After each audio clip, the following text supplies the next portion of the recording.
नमस्कार. मी वंदना सलदेव वाघमारे, समुपदेशिका तथा शिक्षिका.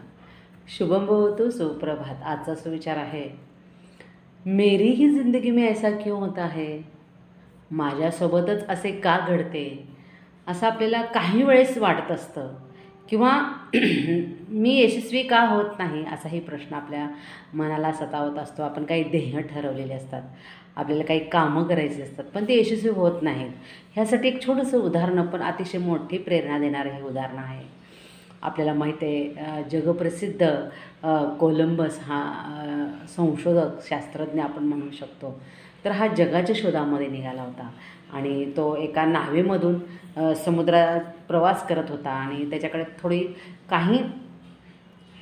थोड्या प्रमाणात साधन सामग्री होती आणि बरेच दिवस जातात त्यांचा प्रवास तसा त्या सागरातून, विशाल अशा सागरातून चाललेला असतो. नावाडे असतो आणि तो असतो आणि मग त्यांच्याकडचं जे खाण्यापिण्याच्या वस्तू असतात त्या संपत येत असतात. पण तरीसुद्धा त्याला जगाचा काही शोध लागत नाही. त्याला नवीन भूखंड शोधायचा असतो, त्याचा काही शोध लागत नसतो.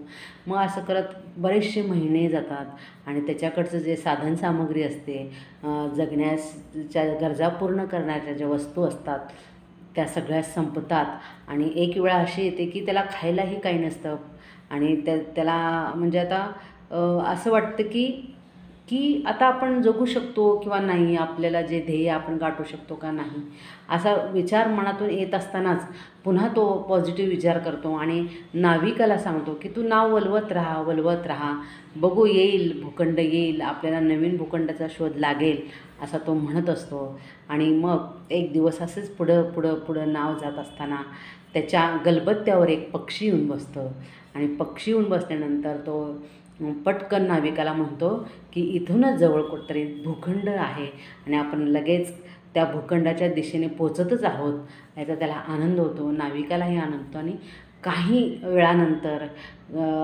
काही अंतर कापून गेल्यानंतर मात्र त्याला भूखंड दिसतो आणि नवीन भूखंडाचा त्याने शोध लावलेला आहे, आपल्याला माहीतच आहे. तर त्याने जर मध्येच हार मानली असती तर हे शक्य झालं नसतं. आणि आपल्याही बाबतीत अशाच बऱ्याचशा गोष्टी होतात. आपण प्रयत्न करतो परंतु हार मानतो किंवा आपली कॅपॅसिटी संपते, संयम संपतो की नाही, आता आपल्या वचन होऊ शकणार नाही, आपण हे करू शकत नाही. आपलं मन जेव्हा हे स्वीकारतं तिथंच आपण हारलेलो असतो. म्हणून प्रयत्न करत राहायचं. यश तो परमेश्वर देणारच आहे, त्या सगळ्या गोष्टी होणारच आहेत. ह्याच्यावर जेव्हा आपण विश्वास ठेवतो त्यावेळेस मात्र मेरीही